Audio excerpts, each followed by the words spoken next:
C'est pour ça que de plus en plus, mes bien-aimés dans le Seigneur, dans les temps de la fin, l'église véritable, elle sera cachée. Comme au temps de Jézabel, les véritables prophètes étaient dans les grottes.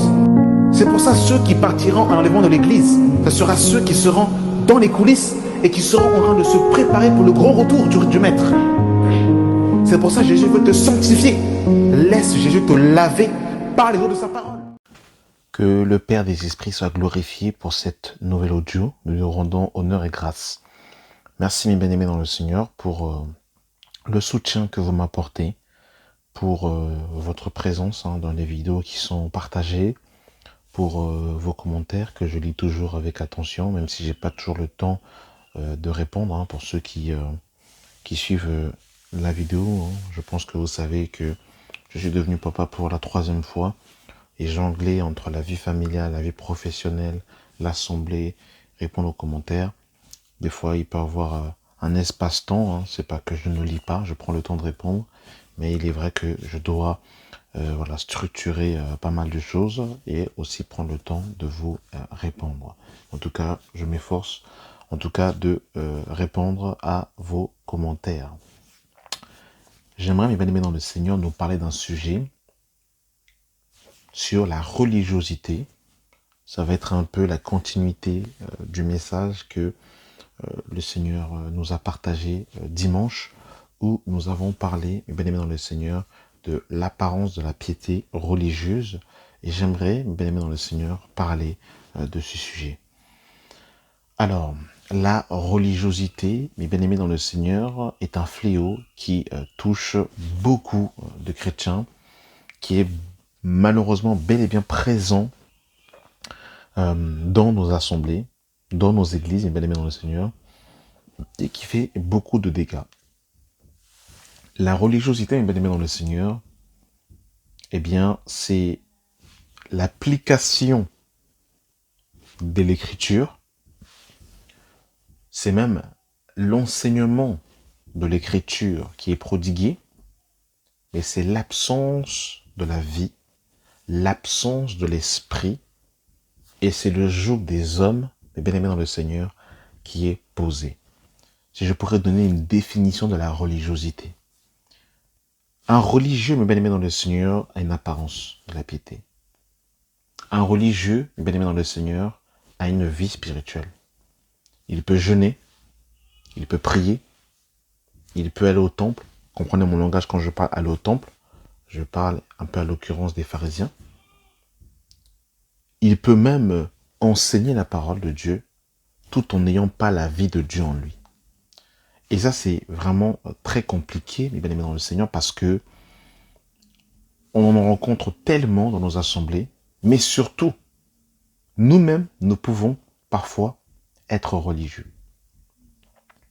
Alors, nous allons essayer de prendre les textes des Écritures et essayer également de donner des exemples concrets pour aider le peuple de Dieu afin de pouvoir discerner entre l'homme spirituel et le religieux. Notre Seigneur Jésus-Christ, lors de son ministère, a dénoncé les pharisiens. Ce qu'il reprochait aux pharisiens, ce n'était pas les phylactères. Ce que Jésus reprochait aux pharisiens, eh bien, n'était pas, mes bien-aimés dans le Seigneur, eh bien, le fait qu'ils soient assis dans la chair de Moïse. Ce que notre Seigneur va reprocher aux pharisiens, mes bien-aimés dans le Seigneur, c'était leur apparence de la piété, qui ont renié ce qui en faisait la force. C'est-à-dire qu'ils avaient pour apparence la justice qui plaisait aux hommes, mais malheureusement, dans leur cœur, dans leur être, ils étaient éloignés de Dieu. Et c'est ce que le Seigneur leur reprochait. La religion, mes bien-aimés dans le Seigneur, pour vous donner un exemple de ce que l'on peut voir dans certaines assemblées, c'est quand on va mettre, mes bien-aimés dans le Seigneur, eh bien, je dirais, un dress code. Il y a des assemblées où, effectivement, quand vous voyez cela, eh bien, ça paraît spirituel et c'est même, on va dire, dans le sens des Écritures, en disant, une femme ne doit pas porter de pantalon, une femme ne doit pas porter de bijoux, une femme ne doit pas porter de maquillage, une femme ne doit pas avoir de tresses, une femme doit être naturelle, cheveux naturels, robe, voilée, et elle doit s'asseoir au fond d'une assemblée et se taire. Alors effectivement, quand on voit ça, et qu'on prend plusieurs écritures, il est vrai effectivement que beaucoup d'écritures peuvent aller dans ce sens. Le problème, encore une fois, ici, c'est pas euh, le fait de dire en fait qu'une sœur doit être naturelle, qu'elle ne doit pas être extravagante. C'est pas ça le problème. Le problème ici, en fait, c'est que on conditionne certains chrétiens à être d'une certaine manière dans un endroit.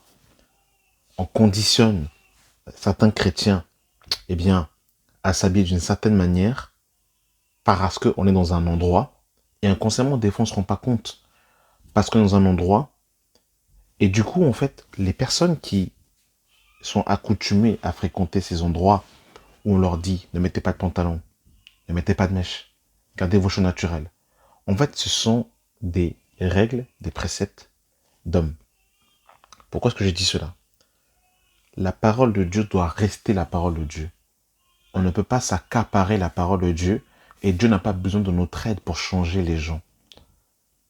C'est l'Esprit de Dieu, et ça j'insiste, et c'est là où justement il y a, comment dire, le point qui fait qui fait la bascule entre l'enseignement de Jésus et la doctrine des hommes, c'est que dans la doctrine des hommes, en fait, il y a le joug des hommes, il y a la peur de l'enfer, il y a la menace des hommes pour que les hommes appliquent la parole.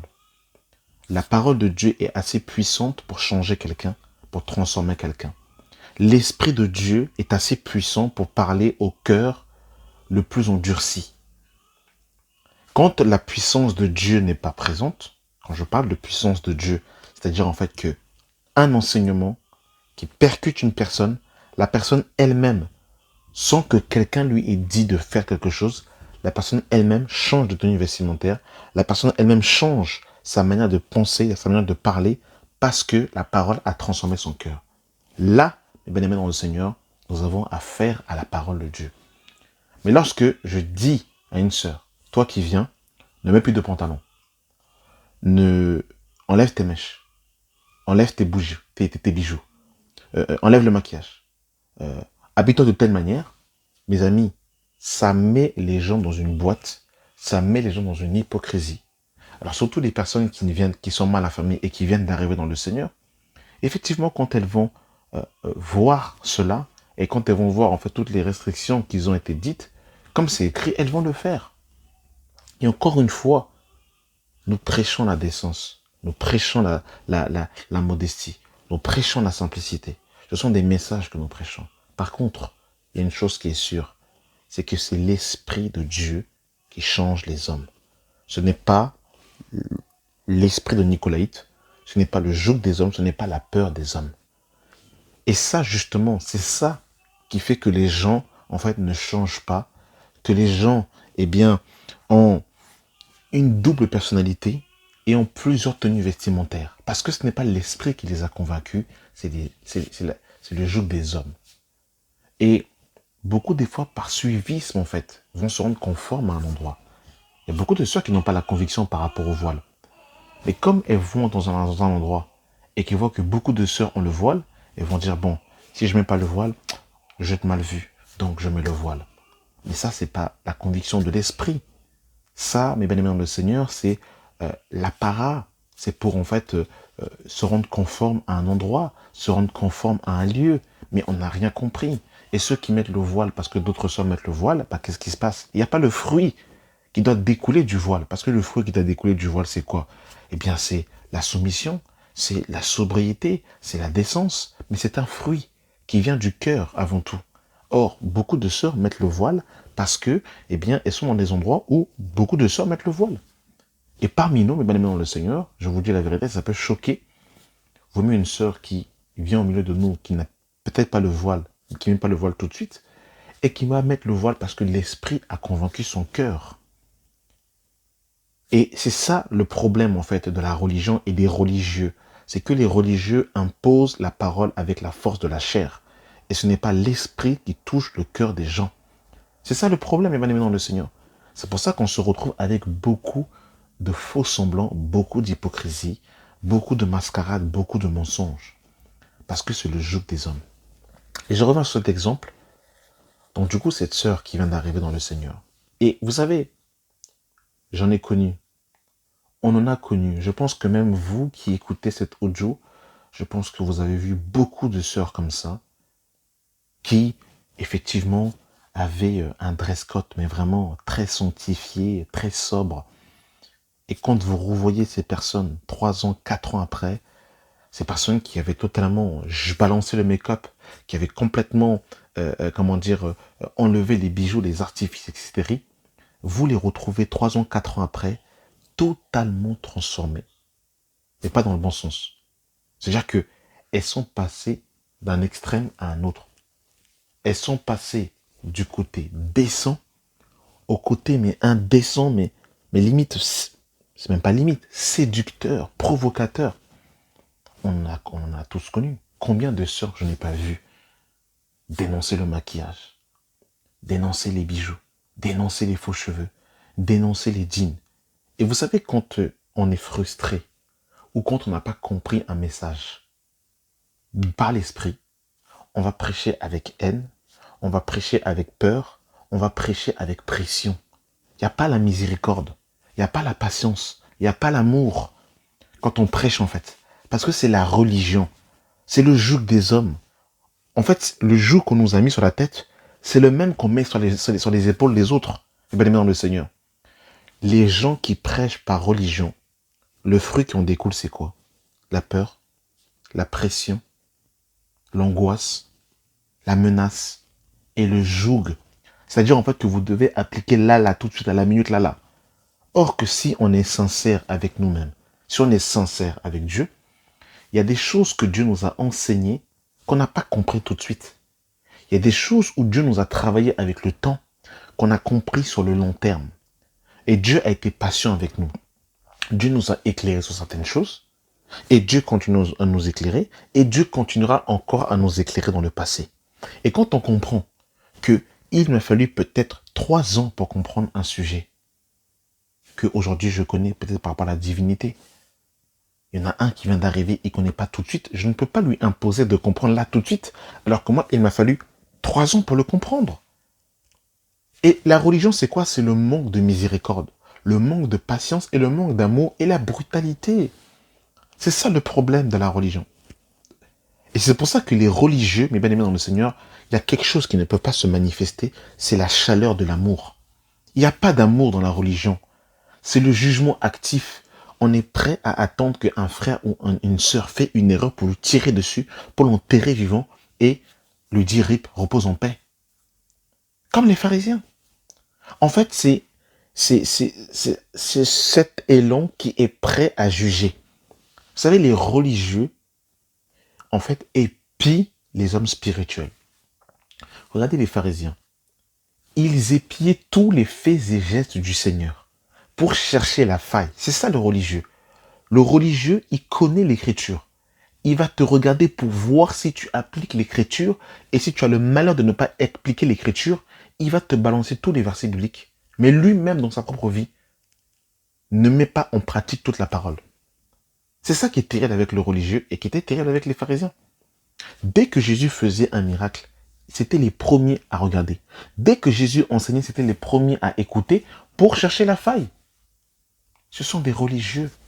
L'absence de la vie, l'absence de l'amour, l'absence de la charité, l'absence de la patience est bien aimé dans le Seigneur. Il ne faut pas qu'il en soit ainsi. Et je reviens sur l'exemple que je donnais. On a connu tellement de sœurs comme ça. Des sœurs, effectivement, quand vous les voyez, elles mettent le voile intégral, limite la burqa. Des longues robes jusqu'au sol. Pas de bijoux, pas de maquillage. Et vous revoyez ces mêmes sœurs 2 ans, 3 ans après. Elles ont été déçues d'un frère ou d'une sœur. Elles ne tiennent pas. Elles retournent dans le monde parce que l'enseignement qu'elles ont reçu ne venait pas du Seigneur, mais venait des hommes. Quelqu'un qui reçoit l'enseignement du Saint-Esprit et bien aimé dans le Seigneur, eh bien, il a le dépôt du Seigneur. Ça veut dire que la compréhension qu'il a du dépouillement ne vient pas des hommes, mais vient de Dieu.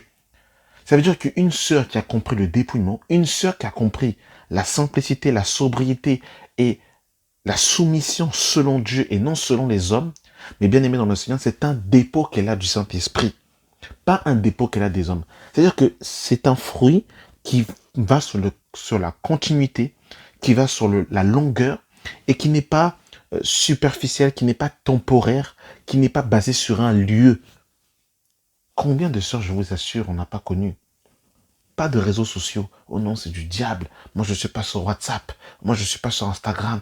Toutes ces choses, c'est du diable. C'est pas de Dieu, etc., etc. Ces mêmes personnes, vous les voyez 2 ans plus tard ouvrir des chaînes YouTube, ouvrir en fait des comptes Instagram avec des tenues compliquées, avec une manière de parler compliquée, et elles retournent dans les choses qu'elles avaient soi-disant dénoncées. Parce que le problème de la dénonciation ne venait pas d'un cœur pur. Leur dénonciation venait d'une frustration, parce qu'ils étaient frustrés de voir les autres sœurs être libres, et eux n'étaient pas libres. C'est ça le problème de la religion. La religion t'emprisonne, la religion te met des chaînes, et comme tu as des chaînes, tu es frustré de voir les autres libres, et c'est là où tu commences à dénoncer les autres, non pas avec amour, mais parce qu'en fait tu as tout simplement en fait la pression. Tu n'es pas libre, malheureusement. On en a vu plein comme ça. Combien de frères on n'a pas vu, on a voulu embrigader les frères dans une boîte, en disant aux frères, voilà, pour servir Dieu. On le voit, regardez mes bien-aimés dans le Seigneur, je prends l'exemple des témoins de Jéhovah. Les témoins de Jéhovah, ils ont un dress code spécifique. C'est la religion, tout ça. C'est la religion. On les voit costumés, cravatés. On voit en fait, comment dire, les sœurs, voilà, toutes avec des robes. On le voit. Mais quand vous leur demandez s'ils ont l'esprit, ils vous diront qu'ils n'ont pas l'esprit. Quand vous leur posez la question s'ils sont enfants de Dieu, ils n'auront même pas, voilà, ils vont vous dire non, mais j'ai la force agissante de Dieu en moi, mais nous ne faisons pas partie nous ne faisons pas partie de ceux qui seront enlevés, tout ça. C'est compliqué. C'est compliqué. Regardez les sœurs catholiques, mais elles ont le dress code parfait, les sœurs catholiques. Elles ont le dress code parfait, mais idolâtres, en train d'adorer des statues. C'est ça le problème en fait. Et c'est ça que nous dénonçons. La croix de Christ, c'est la liberté qui nous a franchis. Ce n'est pas une liberté pour nous pousser à vivre sur la chair, mais ça nous libère du joug des hommes. Les religieux ont un seul objectif, mettre un joug sur la tête des hommes. Et regardez, on va lire quelques passages par rapport à cela. Matthieu 7, 23. Vous avez été rachetés à un grand prix. Ne devenez donc pas esclaves des hommes. Vous avez été rachetés à un grand prix. Ne devenez pas esclaves des hommes. Et je vous dis que la religion, c'est mettre les gens sous un joug. C'est de dominer les gens. Où les gens t'imposent une marche par l'esprit qui est leur propre marche par l'esprit. C'est eux qui te disent, ça c'est de l'esprit, ça c'est pas de l'esprit. Si tu fais comme ça, tu es de l'esprit. Si tu ne fais pas comme ça, tu n'es pas de l'esprit. Et on met les gens dans une boîte et dans un système. Les gens sont dans un système. Ils n'arrivent plus à faire marcher leur cerveau. Ils n'ont plus de discernement. En fait, ils sont en train de suivre un groupe de personnes, mais ils n'ont pas leur propre recul. Et la religion, c'est quoi? Tu penses d'une certaine manière, tu vois d'une certaine manière, tu t'habilles d'une certaine manière. C'est la religion, toutes ces choses. C'est la religion. Il y a des personnes, en fait, ils ont plus peur des hommes que du Seigneur. Ils font les choses par rapport aux hommes et non par rapport à Dieu. C'est terrible. Galates 2, le verset 1. 14 ans après, je montai de nouveau à Jérusalem avec Barnabas, ayant aussi pris Tite avec moi. Et ce fut d'après une révélation que j'ai montée. Je leur exposai l'évangile que je prêche parmi les païens. Je l'exposai en particulier à ceux qui sont les plus considérés, afin de ne pas courir ou avoir couru en vain. Mais Tite, qui était avec moi, et qui était grec, ne fut même pas contraint de se faire circoncis. Et cela à cause des faux frères, qui s'étaient furtivement introduits et glissés parmi nous, pour épier la liberté que nous avons en Jésus-Christ, avec l'intention de nous asservir. Avec l'intention de nous asservir. Nous ne leur cédâmes pas un instant, et nous résistâmes à leurs exigences, afin que la vérité de l'évangile fût maintenue parmi vous. Vous avez vu mes bien-aimés dans le Seigneur? Voilà la réalité. mes bien-aimés, c'est que les religieux, en fait, mettent un joug sur les enfants du Seigneur. Les religieux emprisonnent les enfants du Seigneur. La croix de Christ, c'est pour rendre les hommes libres. Le religieux veut emprisonner l'enfant de Dieu. Et c'est ça la vérité. Et ils se servent de l'écriture, ils se servent de la parole, mais sans l'esprit de la parole. Et ça, je peux vous assurer, on peut prêcher la parole sans l'assistance de l'esprit. C'est religieux. Il n'y a pas la vie. Ce n'est pas Dieu qui change les gens. Ce sont les hommes qui façonnent les hommes à leur image. C'est ça la réalité. Paul dit dans Galates chapitre 6, le verset 11. Voyez avec quelle grande lettre je vous ai écrit de ma propre main. Tous ceux qui veulent se rendre agréables selon la chair vous contraint à vous faire circoncire uniquement afin de ne pas être persécutés pour la croix de Christ. Car les circoncis n'observent point la loi, mais ils veulent que vous soyez circoncis pour se glorifier dans votre chair. Donc vous avez vu, mes bien-aimés dans le Seigneur, les chrétiens de la Galatie étaient tombés sous le joug de la loi mosaïque parce que des religieux leur avaient imposé la loi de Moïse, notamment la circoncision, en disant que la circoncision, mes bien-aimés dans le Seigneur, était une règle sine qua non pour être sauvé. Et on le voit dans Acte 15, regardez. Acte 15, verset 1. Quelques hommes venus de la Judée enseignaient les frères en disant, si vous n'êtes circoncis, selon le rite de Moïse, vous ne pouvez être sauvés. Et vous verrez que les religieux vont toujours avoir un message qui va toucher le salut. Si tu ne fais pas ça, tu n'es pas sauvé. Si tu ne fais pas ça, en fait, c'est la menace. Dieu n'est pas le Dieu de la menace. Dieu est le Dieu de l'avertissement. Bien évidemment, dans l'avertissement, il y aura une sentence. Mais Dieu avertit. Dieu ne menace pas les hommes. Dieu avertit en disant, je mets devant toi la vie et la mort, le bien et le mal. Je te conseille de choisir la vie. Si tu as choisi la mort, là, tu choisis la mort, il y aura ça. Le Seigneur avertit. Mais Dieu ne menace pas en disant, crois en moi. Si tu ne crois pas en moi, tu vas aller en enfer. Regardez le ministère du Seigneur Jésus-Christ. Jésus n'a jamais prêché par menace en disant, croyez en moi. Si vous ne croyez pas en moi, vous irez en enfer. Regardez quand Jésus est à la croix. Un brigand va croire en lui et l'autre ne va pas croire en lui. Jésus ne va pas menacer celui qui ne croyait pas en lui en disant, crois en moi, sinon tu iras en enfer. Nous sommes comme Usa en voulant aider Dieu. C'est comme en fait ces deux frères qui ont offert des offrandes au Seigneur. Un, nommé Caïn, qui va offrir au Seigneur les œuvres du sol, littéralement ses propres œuvres, et un qui va offrir en fait les premiers-nés, qui n'étaient pas ses propres œuvres à lui. Et Caïn a voulu se glorifier des œuvres du sol, de ses propres œuvres à lui. Il n'a pas été agréable au Seigneur.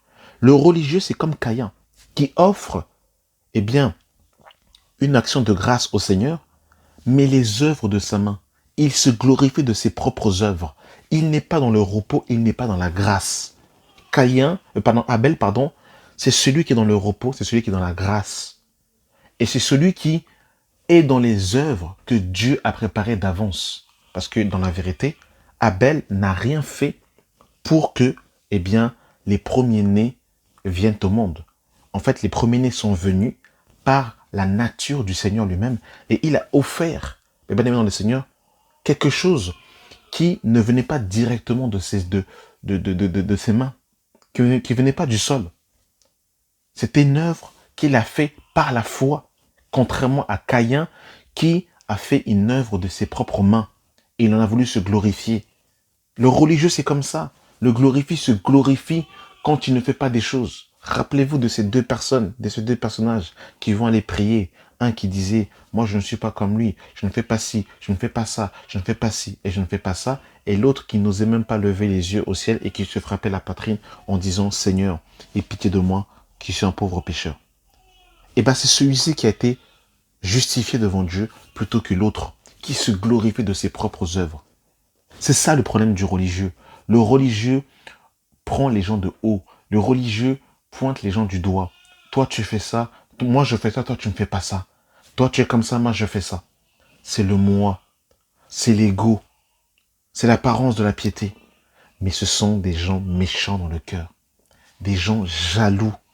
Des gens qui n'aiment pas leur prochain. Des gens qui veulent tout simplement être vus et être agréables aux hommes. Qui ont soif de pouvoir. Que Dieu nous aide. Que Dieu nous sauve, mes bien-aimés dans le Seigneur. La religion. La religion, c'est l'absence de la vie. La religion, c'est l'absence surtout de la simplicité. Les religieux ne sont pas simples. Les religieux ont une apparence de la piété. Un religieux ne peut pas te parler simplement des choses terre à terre, des choses de la vie. Il est déconnecté de la réalité. Il te parle des choses qui ne sont pas proches à toi.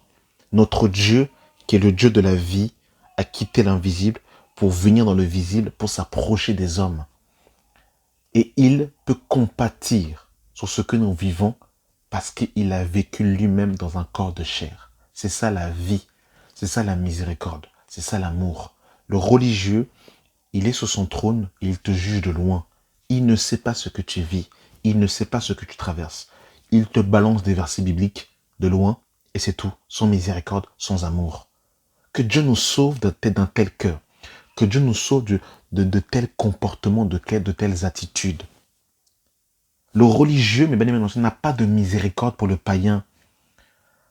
Le religieux veut envoyer le païen dans le feu de l'enfer. Et on voit quand un religieux évangélise, il évangélise avec les tonnerres à sa main. Il jette des tonnerres sur les gens. Sans miséricorde, sans amour. Et en fait, il les prépare sur la shortlist de l'enfer. Sans miséricorde, sans pitié. Que Dieu nous aide. Les religieuses, quand elles voient une sœur entrer dans une assemblée avec des bijoux et des maquillages ou des tresses, elles vont les toiser et les regarder de haut. Il n'y a pas cet amour où ils vont s'approcher de ces sœurs avec amour et miséricorde pour que ces sœurs comprennent le dépouillement. C'est ça le problème. Et les religieux font des dégâts dans la maison de Dieu et c'est eux qui éloignent les âmes mal affermies du Seigneur. C'est à cause des religions que beaucoup ne rentreront même pas au ciel. Et Jésus le dira aux pharisiens dans Matthieu 23. Il dira, pharisiens hypocrites, vous n'entrez pas dans le royaume des cieux et vous empêchez ceux qui veulent y rentrer. C'est terrible.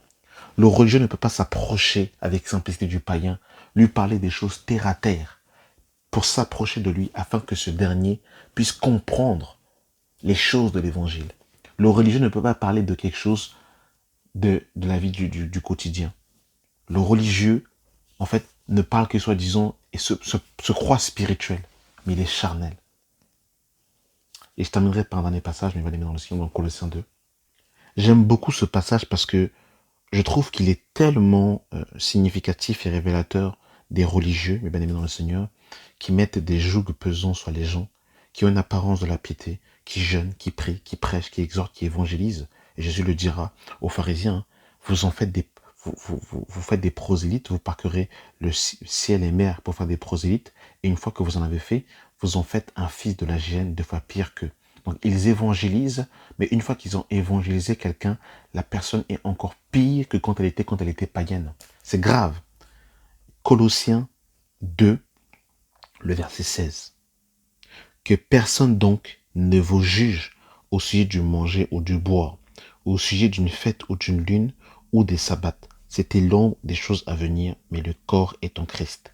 Qu'aucun homme, sous une apparence d'humilité, ou par un culte des anges, ne vous ravise à son gré le prix de la course, tandis qu'il s'abandonne à des visions et qu'il est enflé d'un vain orgueil.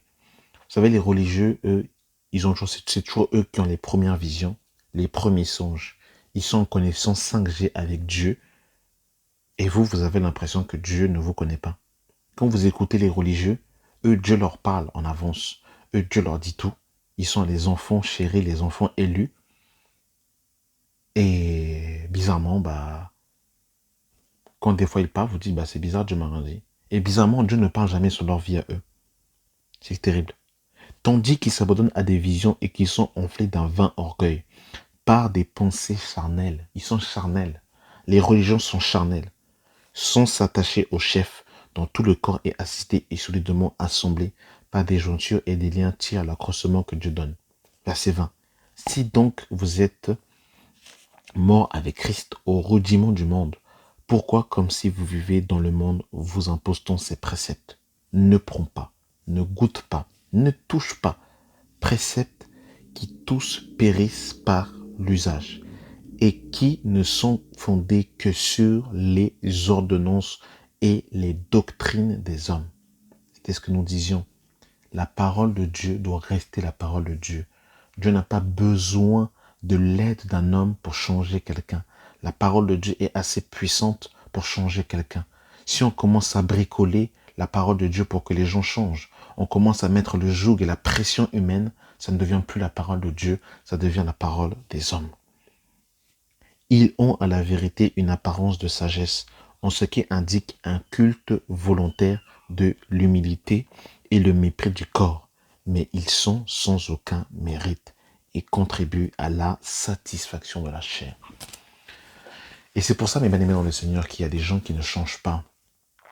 Depuis qu'ils sont convertis, ils ont le même caractère. Depuis qu'ils sont convertis, il n'y a pas d'évolution, parce que ce sont des religieux, parce que l'Esprit de Christ n'a pas touché leur vie, n'a pas touché leur cœur.